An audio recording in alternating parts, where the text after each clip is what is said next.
Hi, this is Wendy from Knitters Brewing, and I'm going to show you how to do a provisional cast on for knitting that uses a crochet hook.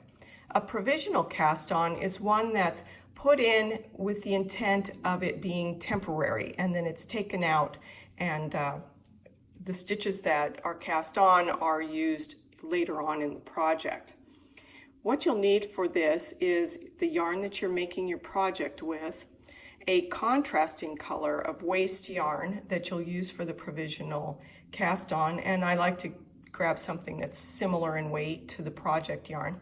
You'll need your project needles, and you'll also need a crochet hook, and if you can, grab one that's similar in size to your project needles.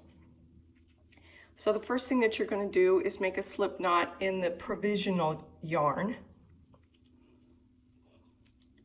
And then what I like to do is just do a few chains. These will not be part of the project or the cast on in any way, but it helps you to hold this when you get going. All right. Now what we need to do is pick up the needle that we're going to cast stitches onto, holding the yarn in my left hand.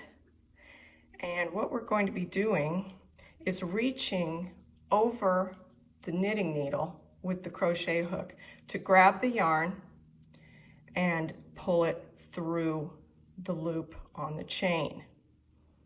And so then the next thing we do is move the yarn back to behind the knitting needle, and then again we can reach across the knitting needle, grab the yarn, and bring it through the loop.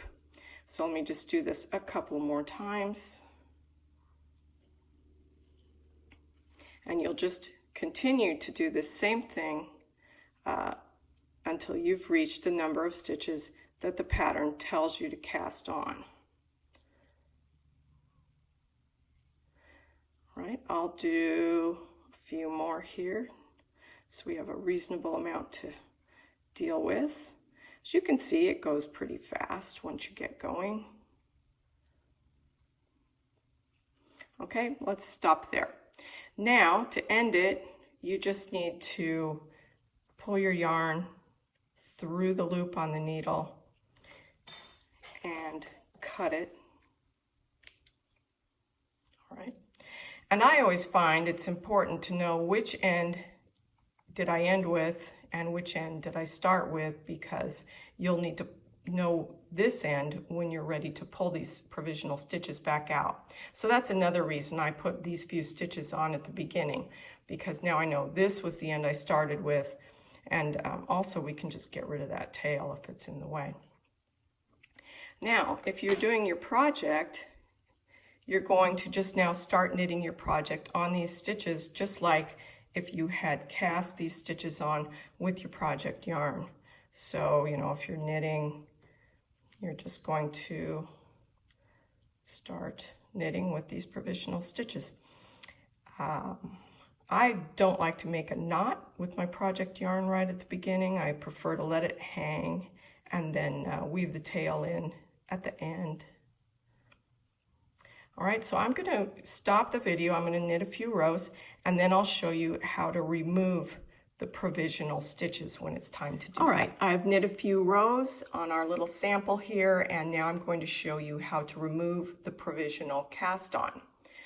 So when your pattern says it's time to do so, this is what you'll do.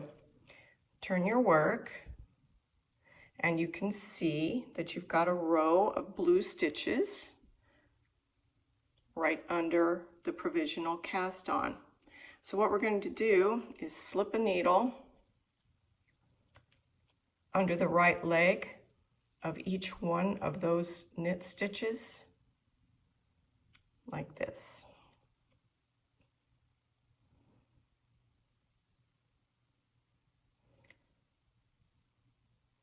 Okay. Now those stitches are not going to go anywhere when we remove the provisional cast on. To remove the provisional cast on, we go back to the end that we finished with, and we just need to remove our little loop that we put in. So it's a good reason to do that loosely. And then you can just pull that right out. Isn't that fun? There, now, based on whatever your pattern directs you to do, you've got these new live stitches on the provisional end of your project that you can use to work on.